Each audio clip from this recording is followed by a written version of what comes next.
Karena itu sebagian sahabat Rasulullah sallallahu alaihi wasallam di Sakhar Al-Ghamidi radhiyallahu anhu ketika mendengarkan hadits ini, maka ia memulai seluruh aktivitasnya dari pagi hari. Pada saat beliau diangkat sebagai seorang yang memiliki wewenang, beliau mengatur pengiriman pasukan dan seterusnya di pagi hari. Sebagaimana beliau seorang pedagang, beliau mengirim barang dagangannya dari pagi hari. Allah Subhanahu wa taala berkahi untuk beliau di seluruh aktivitasnya, dengan harapan apa yang disebutkan oleh Nabi sallallahu alaihi wasallam, keberkahan untuk umatnya di pagi hari. Karena itulah di pagi hari yang seperti ini suatu nikmat bagi seorang hamba.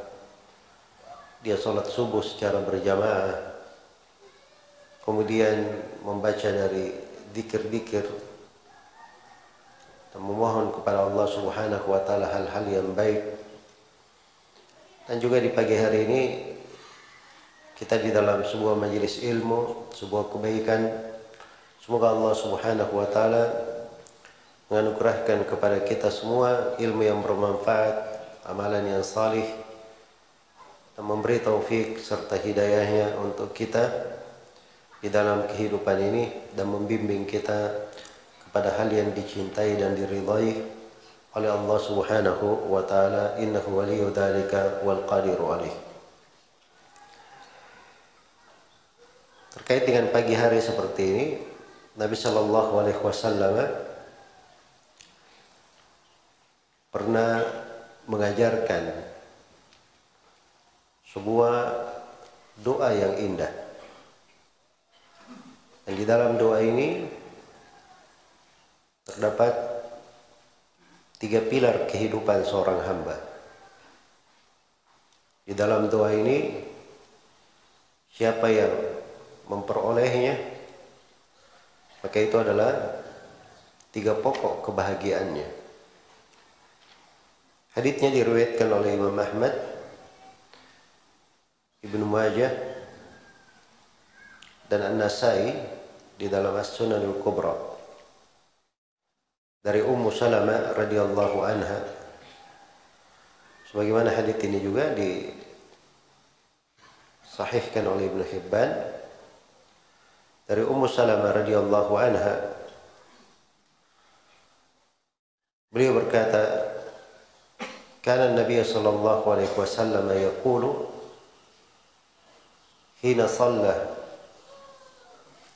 Kana Nabi sallallahu alaihi wasallam yaqulu idza shalla as-subh hina yusallim, "Allahumma inni as'aluka ilman nafi'an wa rizqan tayyiban wa amalan mutaqabbala." Adalah Nabi sallallahu alaihi wasallam, beliau apabila salat subuh ketika salam, beliau membaca doa, "Allahumma inni as'aluka ilman nafi'an." Ya Allah, saya memohon kepadamu ilmu yang bermanfaat, rizqan tayyiban, dan rezeki yang baik, wa amalan mutaqabbala, dan amalan yang diterima. Ini 3 hal yang diminta oleh Rasulullah SAW di dalam doanya, dan ini doa diajarkan untuk umat ini. Dibaca oleh Nabi SAW ketika selesai dari sholat subuh. Dalam sebagian riwayat dibaca oleh Nabi fi duburi as-salawat, di belakang sholat-sholat. Dan kata dubur di dalam bahasa Arab itu ujung dari sesuatu, tapi masih terkait dengan sesuatu itu dubur. Jadi sebagian ulama mengatakan bahwa doa ini dibaca di akhir sholat sebelum salam. Dan sebagian ulama yang lain ada mengatakan tidak, bahwa dubur kulli sholat diterangkan di riwayat yang lain setelah beliau salam. Beliau membacanya. Dan itu memang mengandung dua kemungkinan. Ya, kalau ada yang membacanya di akhir sholat sebelum salam, tidak ada masalah. Ada yang membacanya dari bacaan di pagi hari, di dzikir pagi, setelah sholat subuh, maka juga tidak ada masalah. Iya. Dan ini subhanallah, di antara doa-doa yang sangat penting di dalam kehidupan. Ringkas doanya, mudah untuk dihafal, tapi kandungan yang terkandung di dalam doa itu sangat kita perlukan di dalam kehidupan ini. Itulah pokok kebahagiaan seorang di dalam hidupnya. Al-ilmu nafi', pertama ilmu yang bermanfaat. Kemudian yang kedua, ar-rizqut thayyib, rezeki yang baik. Dan yang ketiga, al-amal al-mutaqabbal, amalan yang diterima. Amalan yang diterima.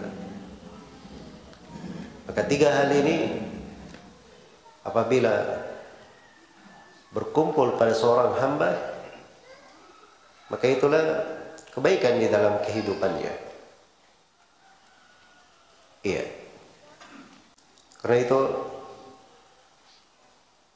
doa-doa yang seperti ini harusnya memberikan kepada kita semua pelajaran-pelajaran berharga.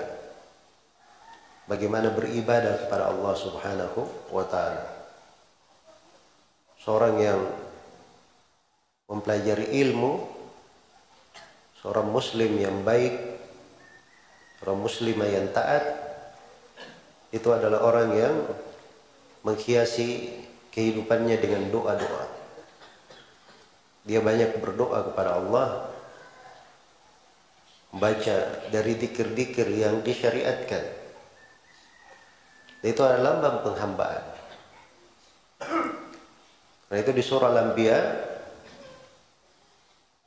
Al-Anbiya, ini di antara inti penekanannya adalah menampakkan bagaimana ibadah para nabi dan para rasul. Iya. Karena itu dikatakan di surah ini, wa ma arsalna min qablika min rasulin illa nuhi ilaihi annahu la ilaha illa ana fa'budun. Tidaklah kami mengutus sebelum kau Nabi Muhammad seorang rasul pun, kecuali kami wahyukan pada rasul itu agar menyampaikan kepada umatnya, tidak ada yang berhak diibadahi kecuali aku, firman Allah, maka beribadalah kepada aku. Itu dengan lafaz beribadalah kepada aku. Ayat semisal ini ada di surah An-Nahl, tapi akhirnya fattaqun, bertakwalah kepada aku. Tapi di surah Al-Anbiya dikatakan fa'budun, beribadalah kepada aku. Dan disebutkan di kelanjutan surah bagaimana ibadah-ibadah para nabi. Di dalam doa ibadahnya disinggung. Karena itu diterangkan bagaimana doa-doa para nabi di situ. Apa yang mereka minta. Ada doanya Nabi Ayub, ada doanya Nabi Yunus yang berada di perut ikan, doa Nabi Zakaria. Supaya kita paham bahwa para nabi dan para rasul ini orang-orang yang dicintai oleh Allah, didekatkan oleh Allah Subhanahu wa ta'ala, diberkahi dalam umur dan kehidupannya. Tapi bersamaan dengan itu, mereka juga selalu berdoa kepada Allah, memohon kepada-Nya. Karena doa itu menunjukkan kualitas ibadah seorang hamba, menunjukkan kedekatannya kepada Allah, menunjukkan hatinya yang selalu merendah dan merasa fakir kepada Allah Subhanahu wa ta'ala. menunjukkan taubat, inabah, tadarru, kembali kepada Allah Subhanahu wa taala, dan berbagai bentuk dan jenjang-jenjang ibadah di dalam makna doa itu. Karena itu diperhatikan doa-doa yang diajarkan oleh Nabi Sallallahu Alaihi Wasallam, bukan cuma dibaca saja, tapi dalam doa-doa yang beliau ajarkan itu tersirat makna-makna yang besar, kaidah-kaidah kehidupan, pokok-pokok kebahagiaan yang harusnya kita memberikan sudut perhatian pada doa-doa yang diajarkan oleh Rasulullah Sallallahu Alaihi Wasallam. Di dalam doa yang agung ini, Nabi Sallallahu Alaihi Wasallam mengajarkan, Allahumma inni as'aluka ilman nafi'an. Dimulai dengan Allahumma. Apa artinya Allahumma? Artinya ya Allah. Asalnya Allahumma itu ya Allah, asalnya dalam bahasa Arab. Kemudian ya-nya dibuang. Untuk menandakan ada ya dibuang, maka ditambah mim di belakangnya. Kemudian ditasydid lit ta'zim, sebagai pengagungan kepada Allah. Makanya Allahumma itu selalu dimaknakan ya Allah. Iya. Terdapat permohonan dengan Asmaul Husna. Ini etika di dalam berdoa. Apabila seorang itu berdoa, maka dia menyebut dari Asmaul Husna di dalam doanya, dari nama-nama yang mencocoki apa yang dia akan minta. Iya. Dan secara umum di kebanyakan doa itu didahului dengan Allahumma, atau didahului dengan Rabbana atau Rabbi. Karena ini dua nama dari Asmaul Husna yang paling luas cakupannya. Yang paling luas cakupannya. Allah telah memerintah kita di dalam Al-Quran, walillahil asma'ul husna fad'uhu biha.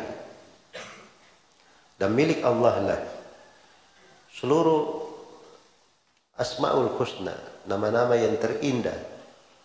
Maka berdoalah kalian dengannya. Berdoalah kalian dengannya. Iya. Karena itulah seorang apabila berdoa, dia sebut dari Asmaul Husna yang mencocoki doanya. Semakin dia pandai untuk memohon kepada Allah Subhanahu wa taala dengan hal yang mencocoki apa yang dia minta, maka akan semakin besar sebab doa itu dikabulkan dan diterima oleh Allah Subhanahu wa ta'ala.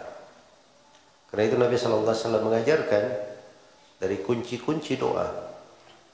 Iya.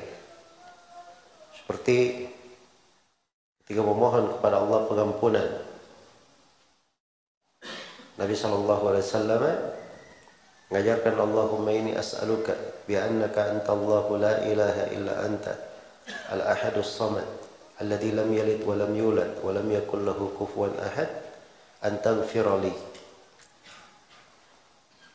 Ya Allah, saya memohon kepadamu bahwa Engkau adalah Allah yang tidak ada yang berhak diibadahi kecuali Engkau, yang Maha Satu, Maha Samad, dan seluruh makhluk menggantungkan hajatnya kepadanya, yang maha sempurna pada dirinya, yang tidak beranak dan diperanakan. Saya memohon kepadamu ya Allah untuk mengampuniku. Jadi pengampunan didahului dengan penyebutan dari Asmaul Husna, pembesaran, tauhid, pengagungan kepada Allah Subhanahu wa taala. Tidak langsung masuk di dalam doa. Iya. Dan itu etika para nabi dan para rasul di dalam berdoa. Dan kadang di dalam doa itu disebutkan kefakiran seseorang, kelemahannya, kepapahannya, kekurangannya. Dia adukan dirinya kepada Allah. Iya, diadukan dirinya kepada Allah. Seperti doanya Nabi Ayub, Rabbi inni massani ad-dur wa anta arhamur rahimin. Ya Allah, saya telah ditimpa oleh bahaya. Diadukan dirinya kepada Allah. Wa anta arhamur rahimin, dan engkau adalah rahmat yang paling merahmati. Disebut dari nama Allah Arhamur Rahimin. Itu dari Asmaul Husna. Nabi Yunus alaihi salam, ketika beliau di perut ikan, dia tidak langsung berdoa, ya Allah keluarkan saya dari perut ikan. Tapi dengan bahasa yang paling indahnya, la ilaha illa anta subhanak inni kuntu minadh dhalimin. Tidak ada ilah yang berhak diibadahi kecuali engkau. Dia sebut dari tauhid kepada Allah. Dan ini pokok perkara. Pada saat seorang itu sedang dihimpit, sedang mendapatkan kesusahan, kalau dia memohon dengan tauhid kepada Allah, itu akan melapangkannya. Tidak ada yang berhak diibadahi kecuali engkau. Subhanak, maha suci engkau ya Allah. Sungguhnya saya tergolong orang-orang yang berbuat kezaliman. Diadukan dirinya, diakui kesalahannya, diakui dosanya, sehingga diberikan pengabulan terhadap apa yang dia minta. Maka itu etikanya para nabi dan para rasul. Iya, itu seorang muslim dan muslimah harus beradab dan beretika di dalam bermohon kepada Allah Subhanahu wa ta'ala. Di dalam doa ini dimulai dengan menyebut Asmaul Husna, Allahumma. Karena memang salah satu syarat dari syarat doa itu terkabulkan, doa itu diterima, adalah seorang memohon kepada Allah dengan menyebutkan Asmaul Husna yang mencocoki doanya. Yang mencocoki doanya. Ya, kalau misalnya dia mohon pengampunan, dia sebut dari Asmaul Husna yang mencocoki doa dia. Misalnya dia sebut nama Allah Al-Ghafurur Rahim, yang maha pengampun lagi maha penyayang. Atau disebut nama Allah At-Tawwab Ar-Rahim, yang maha memberi taubat. Atau disebut nama Allah Dzul Jalali wal Ikram. Iya.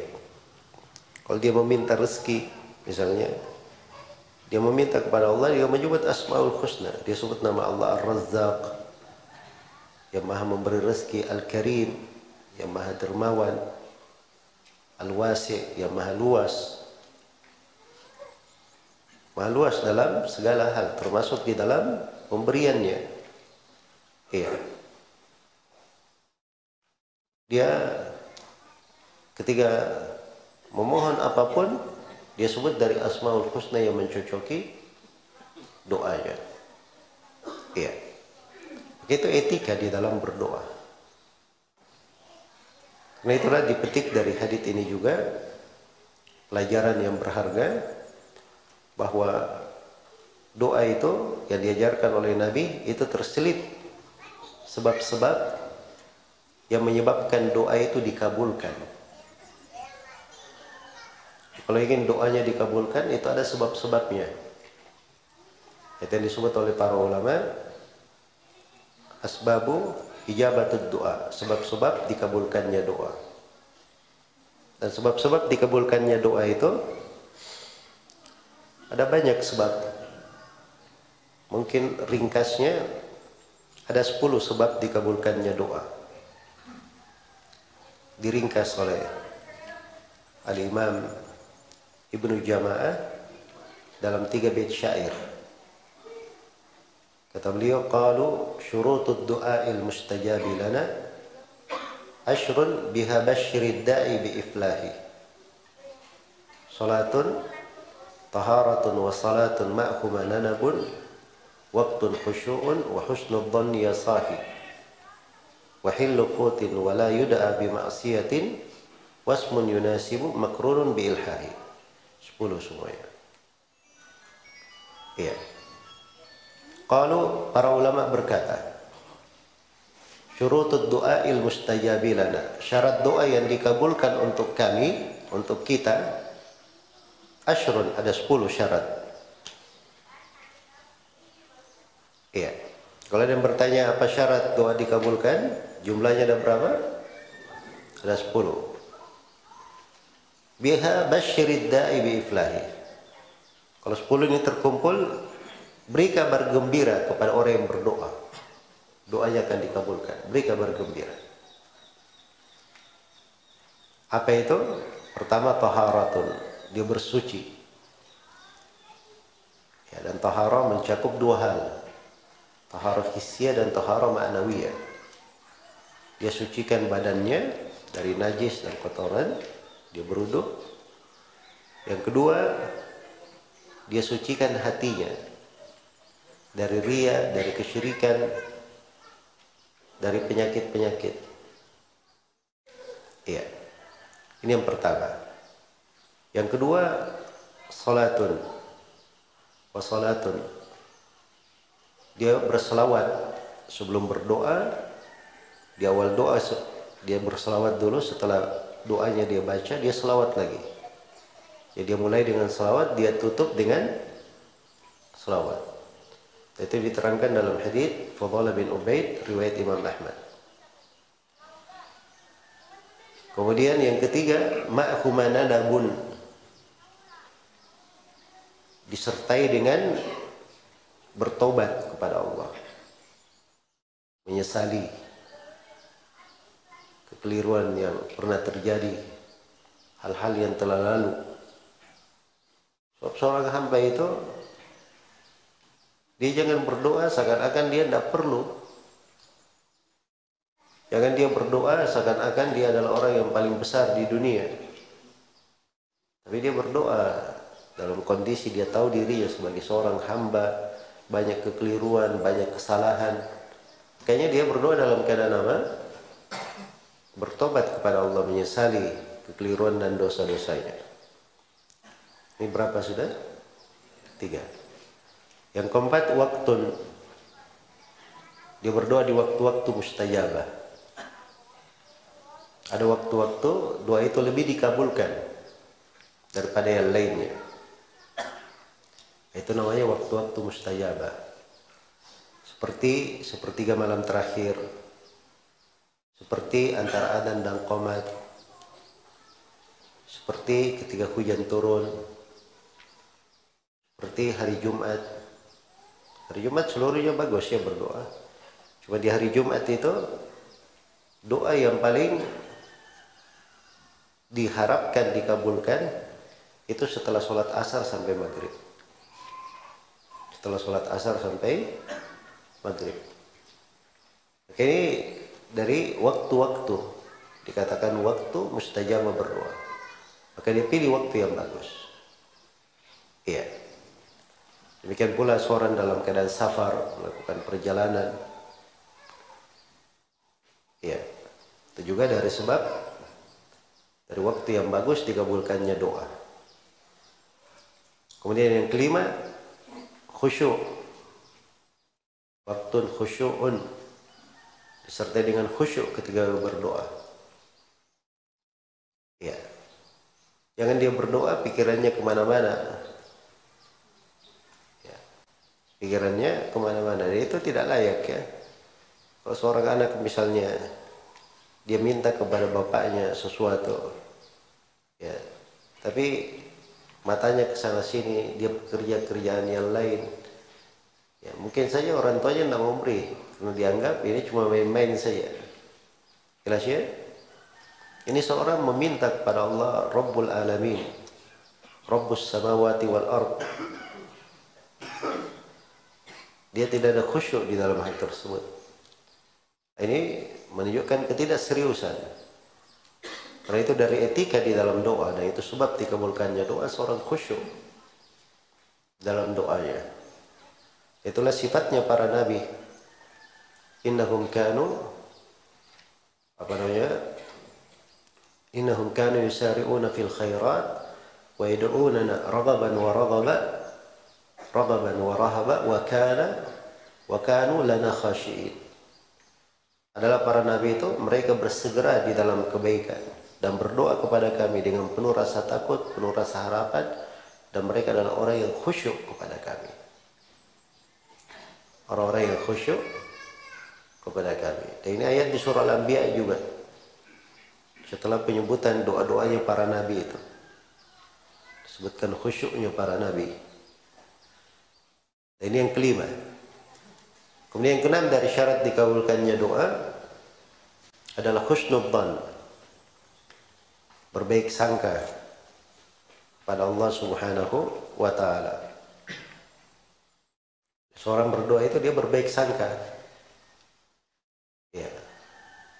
Berbaik sangka doanya akan dikabulkan, akan diterima. Dan seorang itu akan berbaik sangka di dalam doa apabila dia tahu bahwa doa apapun yang dia ucapkan itu pasti dapat kebaikan, dia mendapatkan kebaikan.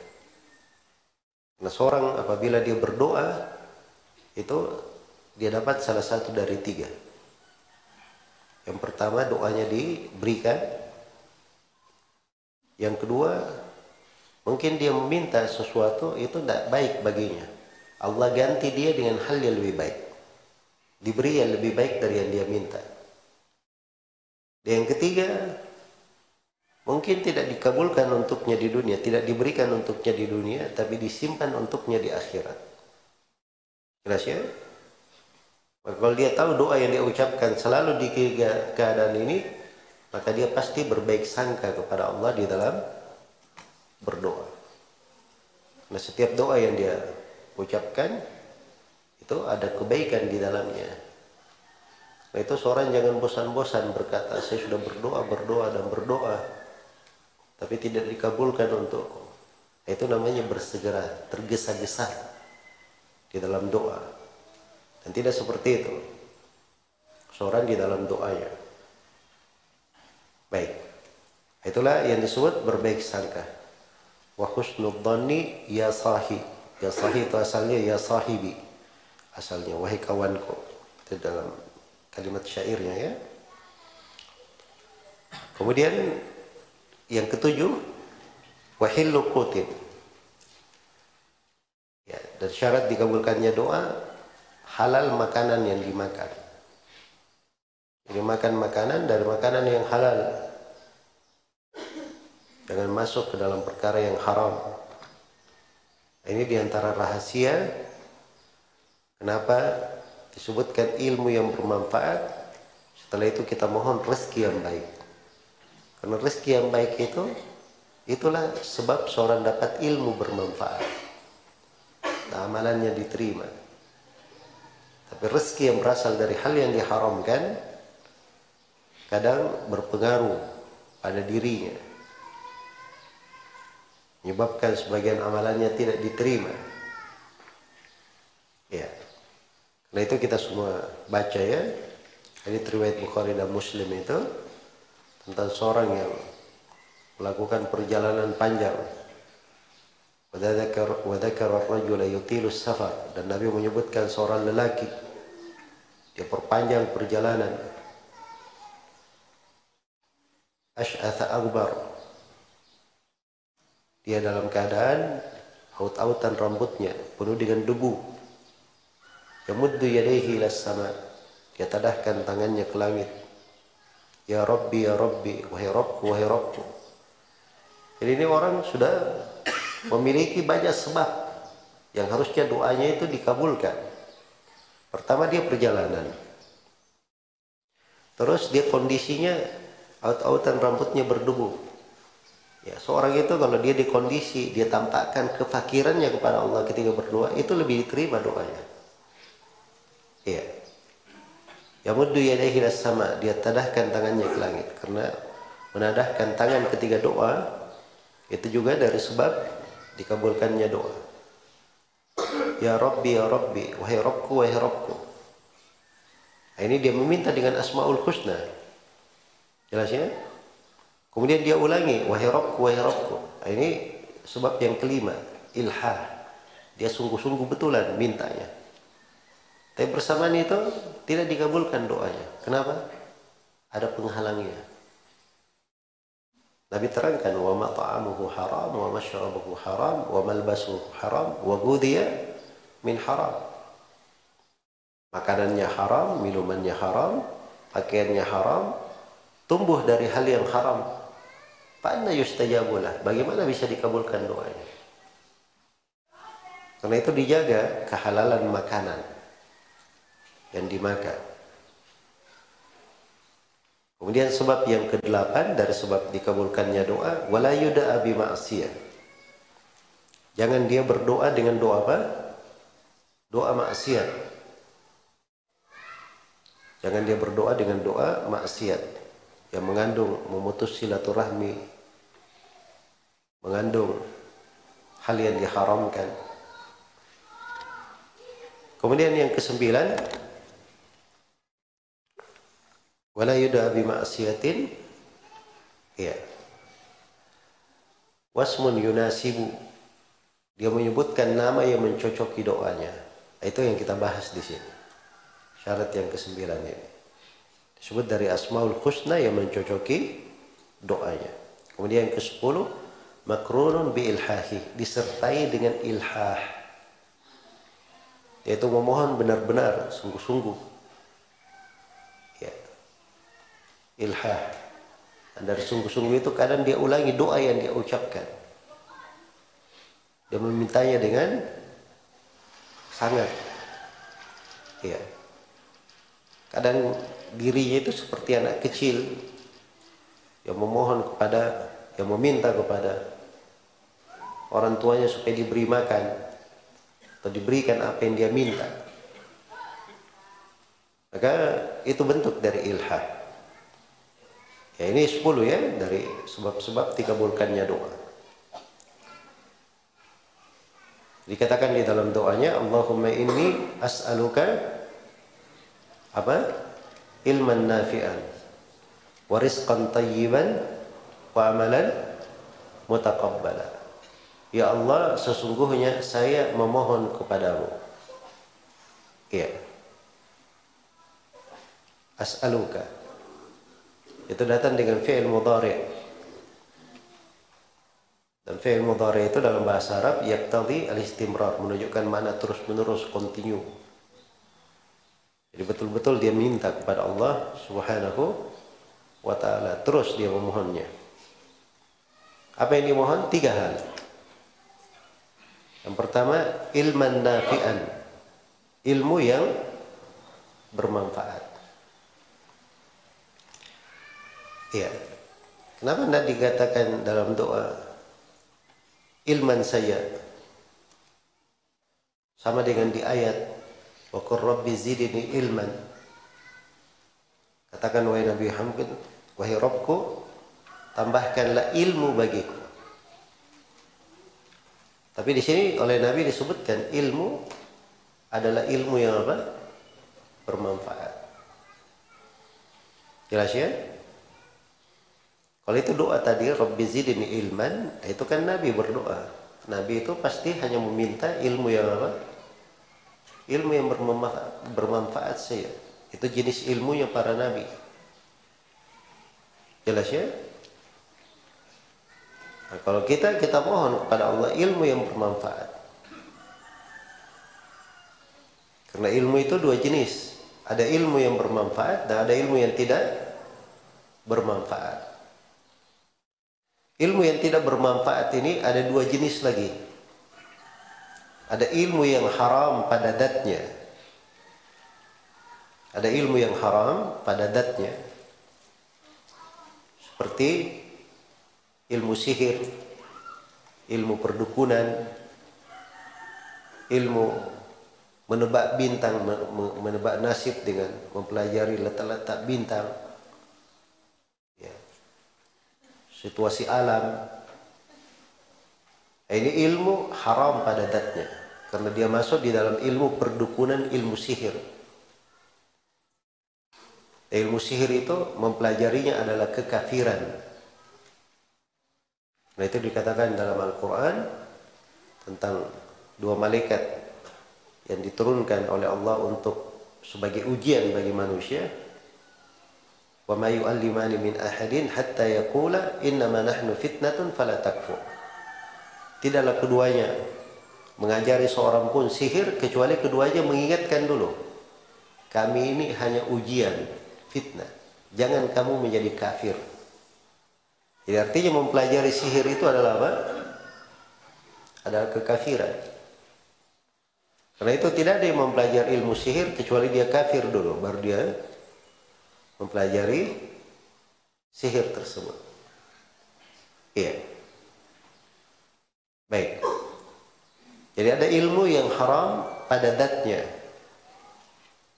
Itu bukan ilmu yang bermanfaat.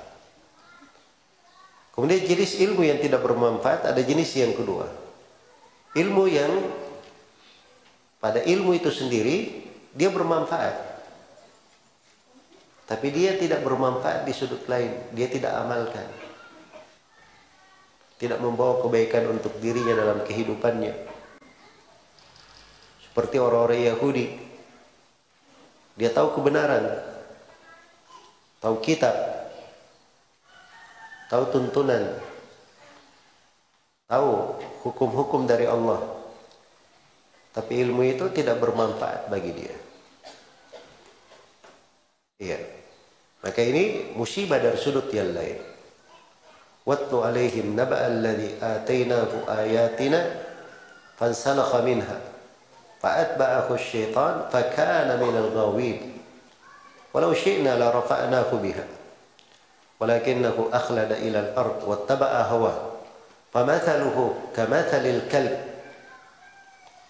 Bacakanlah kepada mereka berita orang yang kami berikan kepadanya ayat-ayat kami. Ini sudah dapat ilmu ini, dapat ayat-ayat. Tapi apa yang dia lakukan? Fansalakha minha. Dia menyimpang dari ilmu itu. Berarti ilmunya bermanfaat atau tidak? Menjadi tidak bermanfaat. Maka begitu dia menyimpang, berpaling dari ilmu, dia diikuti oleh syaitan langsung. Itu sudut pentingnya ilmu. Orang yang belajar ilmu agama itu dari sebab ia dihindari oleh syaitan. Jelas ya? Dihindari oleh syaitan. Karena itu syaitan takut dia kepada Umar. Kalau Umar jalan di satu jalan, syaitan cari jalan lain. Ya. Sebab ilmu itu seperti itu. Kalau seorang dia mempelajarinya dengan baik sampai tingkat tertentu, maka dia tidak diikuti oleh syaitan.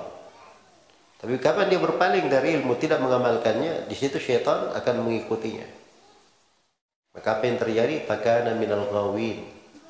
Dia termasuk orang-orang yang menyimpang. Andai kata kami berkehendak, kami akan angkat derajatnya dengan ilmu. Itu ilmu sebenarnya.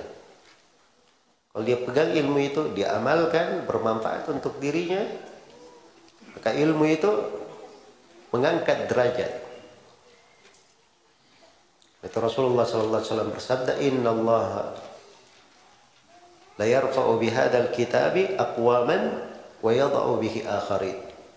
Sungguhnya Allah mengangkat derajat sekelompok kaum karena Al-Quran ini, dan merendahkan derajat sekelompok kaum lain karena juga berpaling dari Al-Quran. Jadi yang dikata kami kehendaki, kami akan angkat derajatnya. Walakinnahu akhlada ilal ard. Tapi dia ini lebih senang untuk tiarap ke bumi, condong ke bumi. Maksudnya dia memilih kehidupan dunia. Maka perumpamaan orang yang seperti ini, perumpamaannya seperti anjing. Diberi perumpamaan yang paling buruk di dalam Al-Quran. Untuk orang-orang yang punya ilmu tapi tidak bermanfaat baginya. Jelas ya? Karena itulah jalan yang lurus, as-siratal mustaqim, yang kita minta di dalam Al-Quran.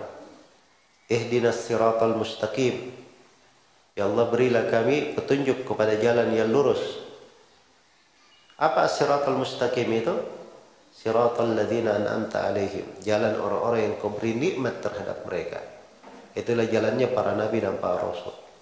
Menggabungkan antara ilmu dan amalan. Ghairil maghdubi alaihim waladdallin. Bukan orang yang dimurkai terhadap mereka, dan bukan pula orang yang disesatkan. Orang yang dimurkai siapa? Orang-orang Yahudi. Punya ilmu tapi tidak diamalkan. Waladhdallin, dan bukan orang yang tersesat. Siapa yang tersesat? Orang Nasara beramal tapi tanpa ilmu. Karena itu as-siratal mustaqim, jalan yang lurus, dia punya ilmu dan beramal dengan ilmu. Dan kalau dia beramal pasti dibangun di atas apa? Ilmu. Itulah jalan yang lurus. Karena itulah kita memohon kepada Allah ilman nafi'an, ilmu yang bermanfaat. Ilmu itu pada zatnya bermanfaat, kemudian ilmu itu bermanfaat baginya dengan dia mengamalkannya. Bermanfaat juga untuk manusia. Iya. Dari kemanfaatan ilmu itu, dari ilmu yang dia pelajari, itu membawa kebaikan untuk dirinya, bisa dia amalkan. Dari kemanfaatan ilmu itu, ilmu tersebut berberkah untuk keluarganya. Dia juga ajarkan ilmu itu untuk keluarganya. Dari kemanfaatan ilmu itu juga, dia bisa mengajarkan ilmu itu kepada manusia, kepada orang-orang. Ya. Sehingga menjadi ilmu yang bermanfaat. Karena itu subhanallah ya, para ulama yang menulis buku-buku hadits itu mereka sudah berlalu sekitar 1200 tahun yang lalu. Imam Al-Bukhari, Imam Muslim, ya, Imam Abu Daud, Imam At-Tirmidzi, Imam An-Nasai, Imam Ibnu Majah, dan sebelumnya Imam Ahmad.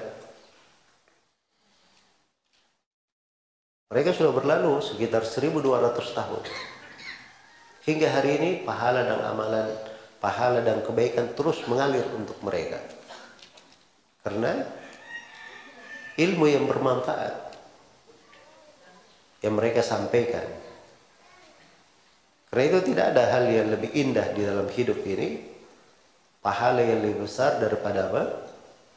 Ilmu yang bermanfaat. Makanya di dalam doa ini didahulukan memohon ilmu dulu, baru memohon rezeki yang baik. Ilmu dulu, baru mohon rezeki, baru amalannya apa? Diterima. Tidak diakhirkan ilmu. Ilmu itu selalu di depan. Selalu di depan.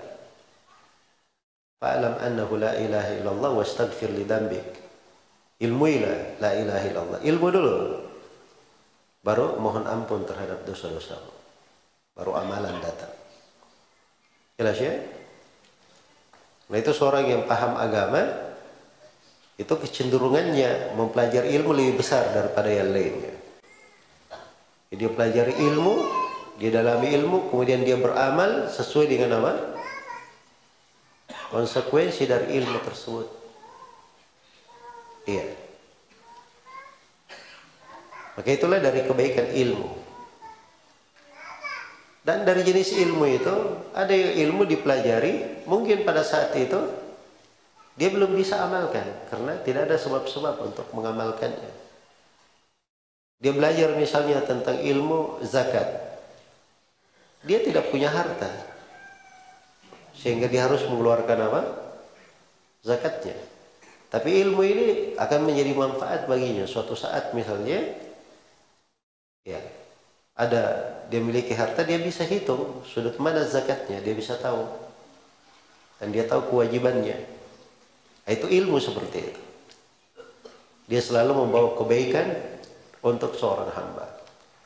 Karena itu dari subhat syaitan pada sebagian manusia belakangan ini, ada sebagian orang berkata, tidak usah terlalu banyak belajar. Nanti kamu kalau terlalu banyak belajar, kamu tidak bisa amalkan.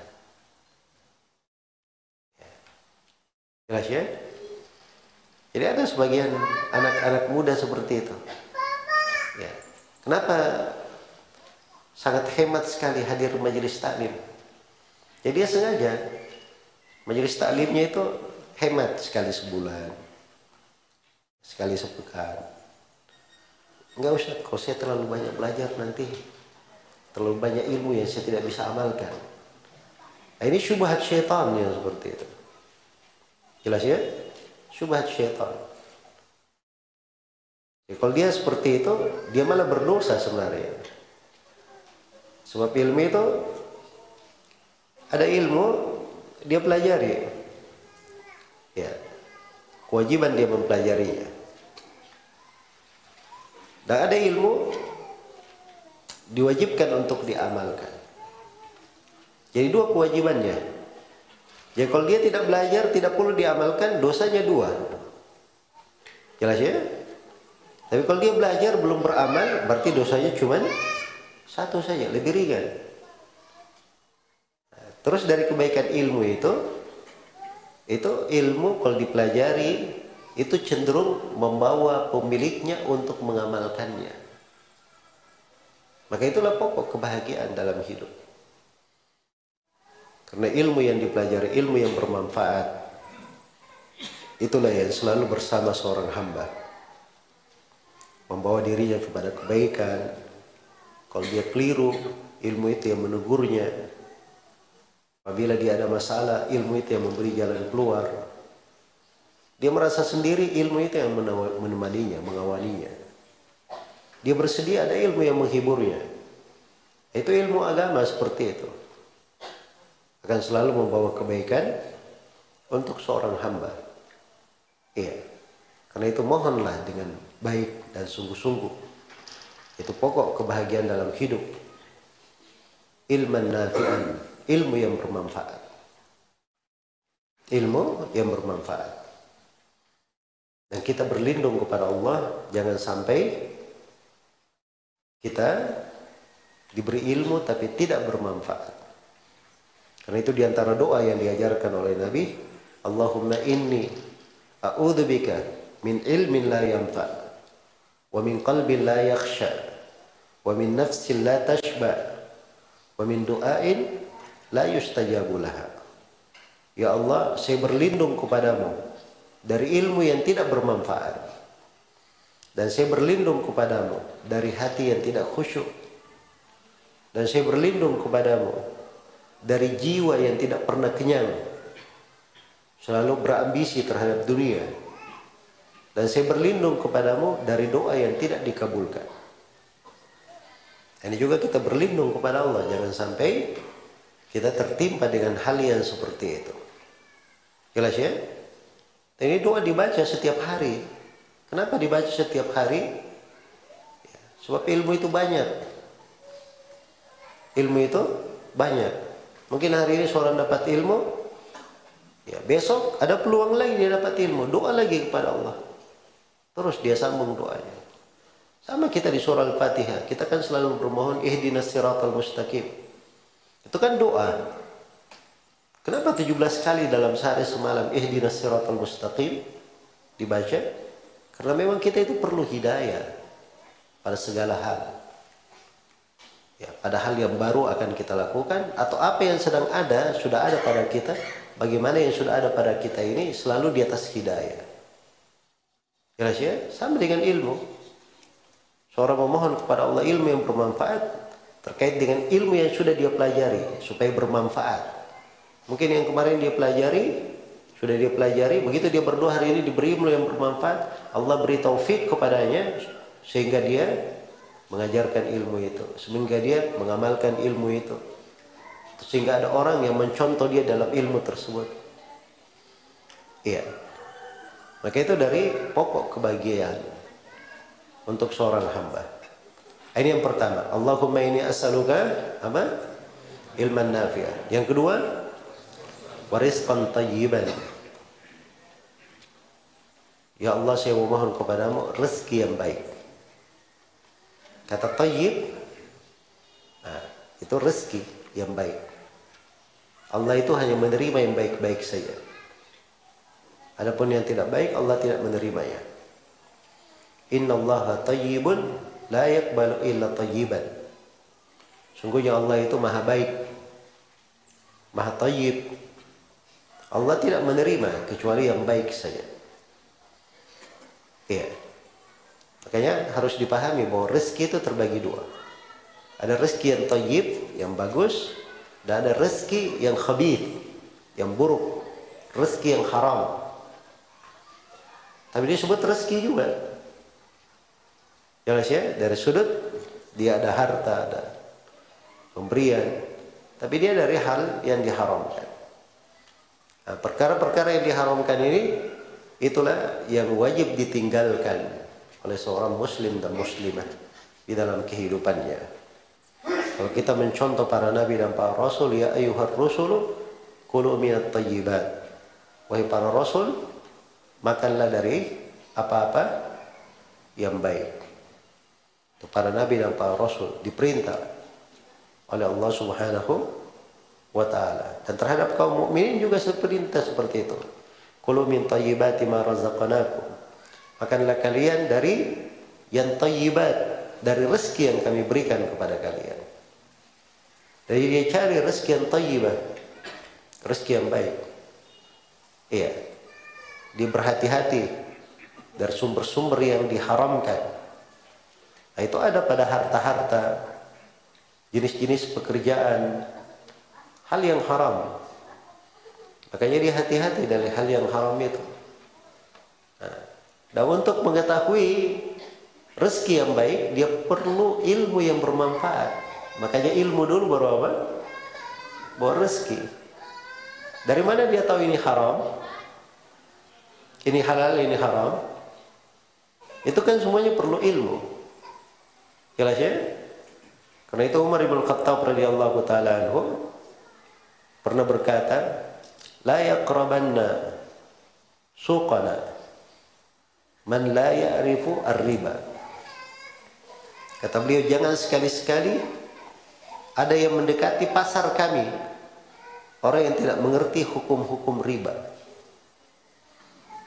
Ini masa Umar ya. Jadi kalau dia tidak tahu apa itu riba, tidak pernah belajar apa itu riba, tidak boleh berbisnis sama Umar. Jangan dekat-dekat pasar. Kenapa? Sebab nanti dia akan berinteraksi kepada manusia. Mungkin dia berbuat riba, sedangkan dia tidak sadari. Ya. Karena itu seorang pebisnis masuk dalam sebuah bisnis, itu ada kewajiban dia pelajari hukum-hukum seputar apa? Seputar riba, agar supaya dia tidak jatuh di dalam riba tersebut. Iya. Nah, itu dari rezeki yang baik didapatkan juga perlu ilmu. Perlu ilmu. Seorang perlu belajar. Iya. Apalagi di masa sekarang ini ya, ada bentuk-bentuk dari muamalah, perkara-perkara yang diharamkan. Kadang keharamannya tidak begitu tampak pada kebanyakan manusia. Ya, dia hal yang diharamkan, tapi orang-orang menyangkanya itu apa? Itu halal. Padahal itu adalah haram di dalam syariat. Baik. Jadi ini yang kedua. Dan kalau berbicara tentang rizqan thayyiban, rezeki yang baik, ya, itu kebahagiaan di dalam hidup. Seorang itu jangan selalu berpikir banyak sesuatu di tangannya. Dia hanya melihat banyaknya saja harta, berlimpahnya pemberian. Tapi dia berpikir sesuatu yang baik. Itulah yang mengandung keberkahan untuk seorang hamba. Bagaimana sesuatu itu betul-betul baik. Itu akan lebih terasa kebahagiaan di dalam hidup. Akan nikmat hidup seseorang itu. Kalau dia memikirkan rezeki yang baik, yang thayyiban. Kalau dia berpikir mutlak harta, dapat harta, itu belum tentu dia bahagia. Tapi kalau dia berpikir sesuatu yang bagus, yang Allah cintai, Allah ridhai, itulah yang membawa kebahagiaan untuk seorang hamba. Ya. Karena itulah seorang muslim ketika dia memohon kepada Allah rizqan thayyiban, diberi rezeki yang baik, itu tersirat. Dia itu perlu karunia Allah. Tapi dia tidak ambisi di dalam kehidupan. Bukan orang yang ngos-ngosan mengejar dunia. Ya. Dia kerahkan segala kemampuannya sampai habis tenaganya di dalam mengejar dunia, tetapi dia kurang di dalam kebaikan di situ. Karena itu Nabi SAW menyebutkan keberuntungan pada 3 di sebagian hadis. Diriwayatkan oleh Imam Muslim, Rasulullah bersabda, "Qad aflaha man aslama wa ruziqa kafafan wa qanna'ahu Allahu bima ata." Telah beruntung siapa yang berislam. 1, telah beruntung siapa yang diberi rezeki dengan kafaf. Tahu rezeki kafaf? Dia diberi rezeki dengan apa yang ada di tangannya. Ini orang diberi rezeki, tidak ada perbendaharaan hartanya, tidak ada simpanannya. Kalau sekarang ini tidak ada tabungannya, dia tidak punya rekening di bank. Iya. Tapi dia selalu dicukupi oleh Allah. Itu rezeki yang paling baik. Dia perlu apapun, Allah beri rezeki untuknya, mencukupinya pada saat itu. Tapi tidak ada yang tersisa di tangannya, tidak ada hal yang banyak di tangannya. Itu kafaf namanya. Itu rezekinya Nabi Muhammad SAW. Nabi itu seperti itu kehidupannya. Ada suatu beliau makan, tidak ada suatu beliau sabar, sehingga ada yang beliau makan. Jelas ya? Itu rezeki kafaf namanya. Di tingkat rezeki itu berderajat, berjenjang. Kalau dari sudut kualitas ibadah. Terus yang ketiga yang beruntung, kata Nabi, wa qanna'ahu Allahu bima ata. Dia diberi qanaah, rasa cukup terhadap apa yang diberikan. Nah, ini juga bentuk yang lain. Dia diberi rezeki apapun, sedikit maupun banyak, dia qanaah. Dia merasa cukup. Merasa cukup dengan pemberian Allah Subhanahu wa taala. Ini masuk dalam kategori rizqan thayyiban, rezeki yang baik. Jelas ya? Sebagaimana ilmu yang bermanfaat, ada sebab-sebab mendapatkannya. Kalau ada yang bertanya, bagaimana cara mendapat ilmu yang bermanfaat? Maka jawabannya ada sebab-sebab seorang mendapatkan ilmu yang bermanfaat. Sebagaimana kalau ada yang bertanya, bagaimana cara seorang mendapatkan rezeki yang baik? Cara mendapatkan rizqan thayyiban juga ada sebab-sebabnya. Ini hadits salah satu sebabnya, yaitu dengan cara berdoa, memohon kepada Allah. Doa itu sebab seorang dapat ilmu bermanfaat dan sebab dapat rezeki yang baik. Jelas ya? Jadi kalau saya uraikan sebab-sebab ilmu yang bermanfaat, sebab-sebab rezeki, kita tambah materi ceramah lagi nanti. Ya, baik. Cuma saya isyaratkan ya kandungan-kandungan di dalam pembahasan. Jadi pentingnya rezeki adalah rezeki yang bermanfaat. Tapi para ulama ketika berbicara tentang masalah rezeki yang halal dan yang haram, itu banyak sudut-sudut pembahasan yang mereka uraikan. Kemudian yang terakhir kita mohon kepada Allah adalah apa? Wa amalan mutaqabbala. Ya Allah, saya memohon kepadamu amalan yang diterima. Amalan yang diterima. Itulah yang penting untuk seorang hamba. Dia beramal dan amalannya apa? Diterima. Kalau dia beramal tapi tidak diterima, subhanallah, itu kerugian. Hal ataka hadithul ghashiyah, wujuhu yawma idin khashi'ah, amilatun nasiban tasla naran hamiyah.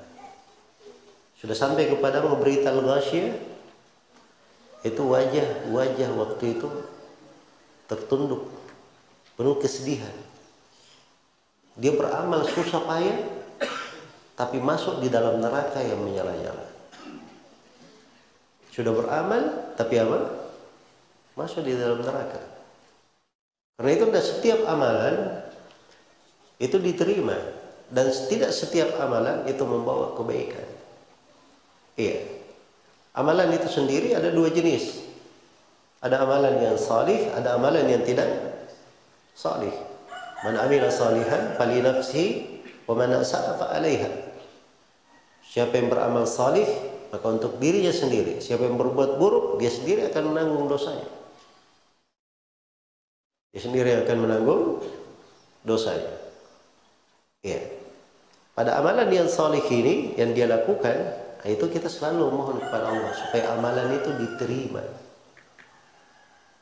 Jelas ya? Dan ini luar biasa doa ini.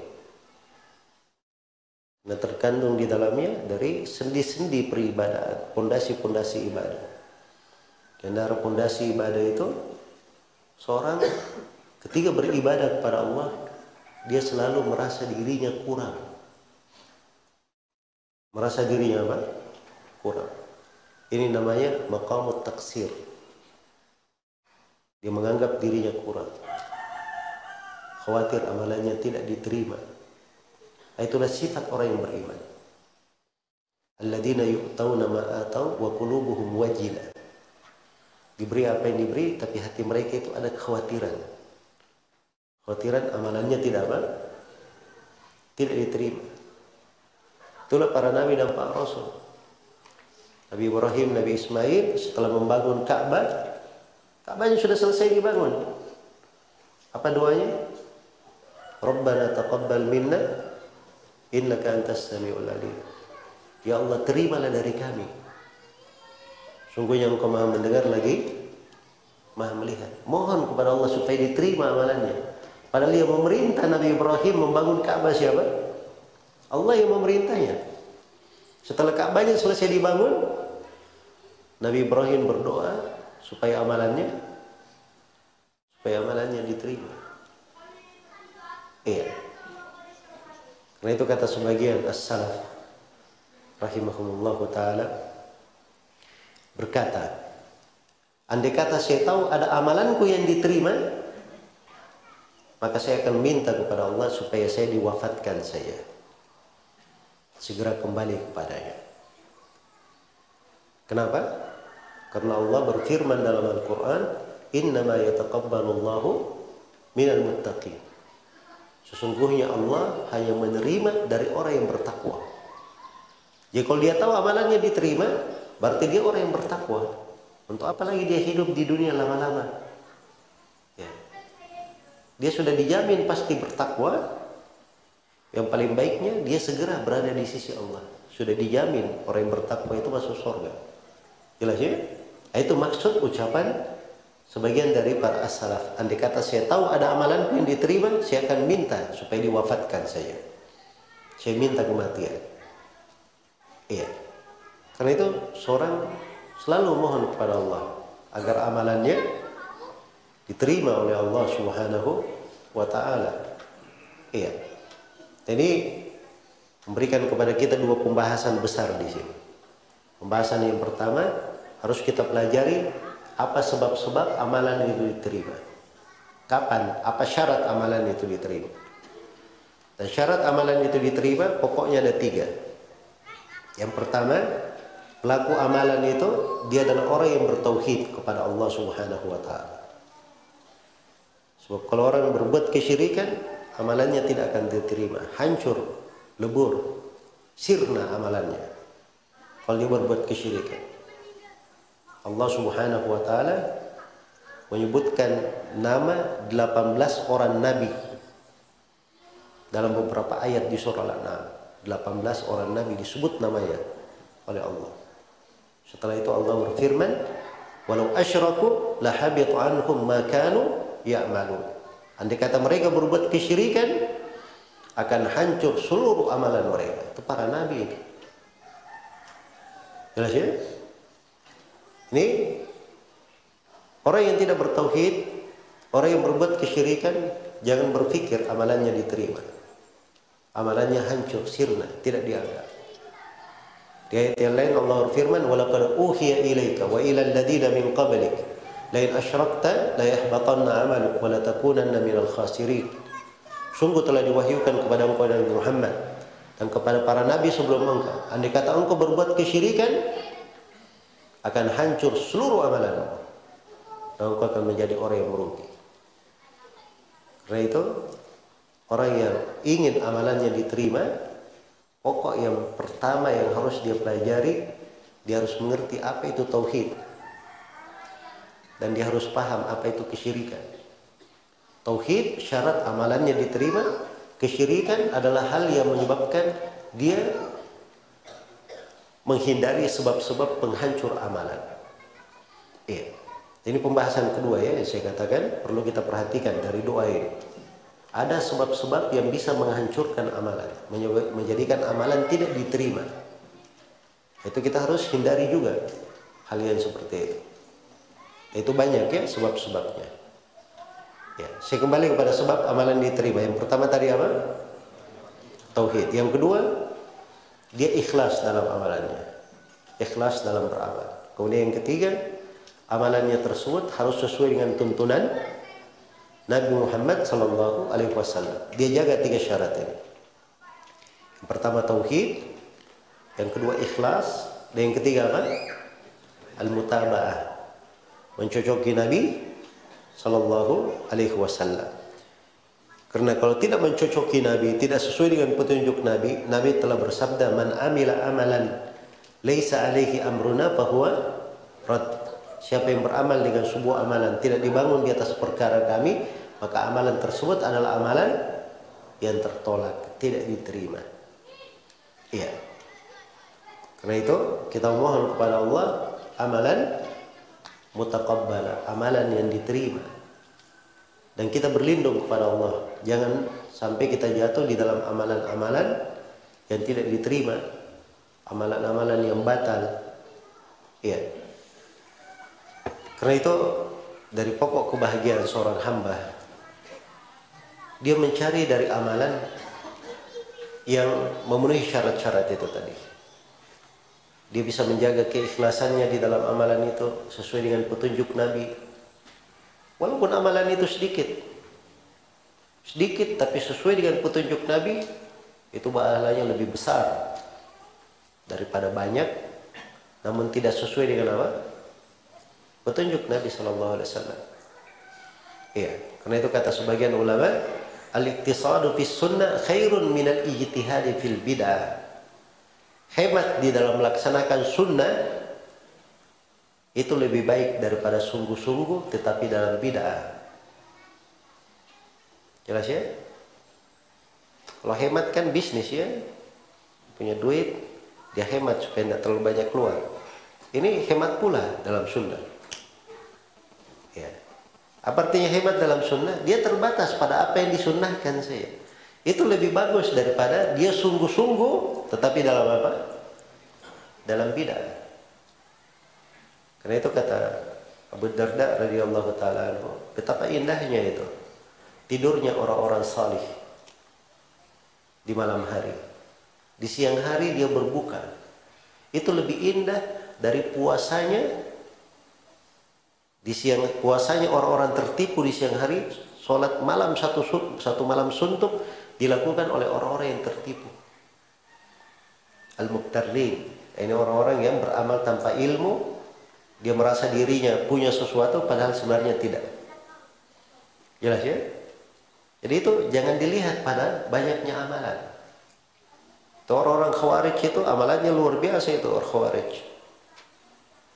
Nabi malah bersabda kepada para sahabat kalau tentang kaum Khawarij itu, tahkiruna salatakum ma'a salatihim wa siyamakum ma'a siyamihim. Kalian wahai para sahabat, kalau lihat kaum Khawarij, kalian akan remehkan solat kalian di depan solat mereka, puasa kalian di depan puasa mereka. Jadi kaum Khawarij ini dari sisi banyaknya amalan, solat dan puasa, kalau sahabat melihatnya itu tidak ada apa-apanya amalannya sahabat dibandingkan siapa? Kaum Khawarij. Tapi apa hukum Khawarij ini? Kata Nabi, yamruquna minad din kama yamruqu sahmu minar ramiyah. Mereka keluar dari agama seperti panah menembus sasarannya. Tidak diterima amalannya karena kaum Khawarij. Mereka beramal di atas apa?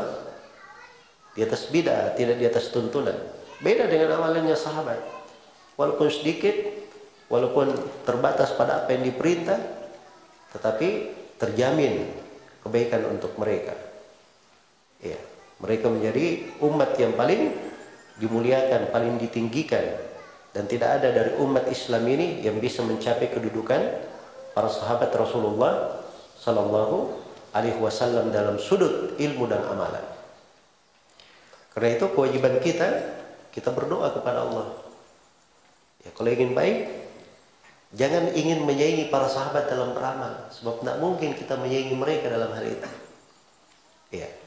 Bagaimana caranya? Kita ikuti jalannya para sahabat. Itu caranya. Kalau ingin bersama mereka dan kita cintai mereka, cintai Nabi dan para sahabat. Sebab seorang itu akan dikumpulkan bersama dengan siapa yang dia cintai. Bersama orang-orang yang dia cintai. Baik, maka ini beberapa kalimat terkait dengan hadits yang agung ini. Terdapat di dalamnya 3 pokok pondasi agama, 3 pilar kebaikan yang Nabi ajarkan dalam konteks doa yang agung.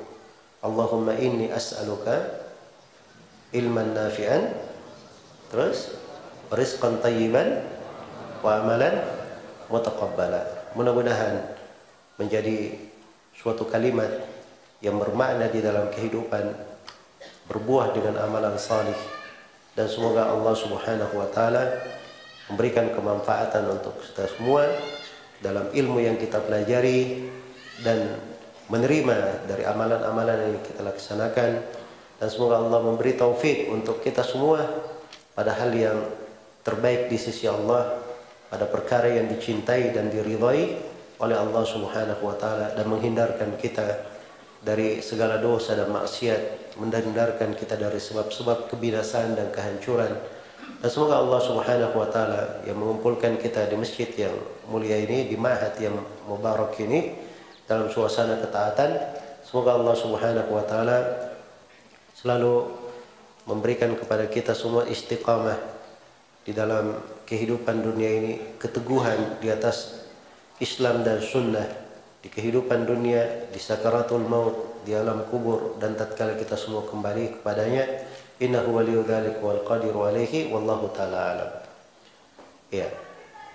Mungkin sampai sini dulu terkait dengan pertanyaan, kayaknya waktunya agak sempit ya.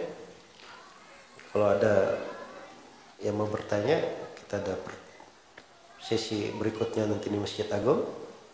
Kalau tidak di situ, nanti insya Allah setelah sholat duhur masih ada 1 sesi, waktunya agak lapang.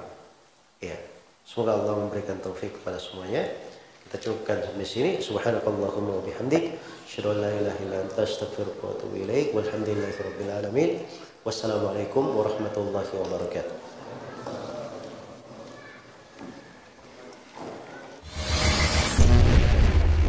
Jami Mengaji Production.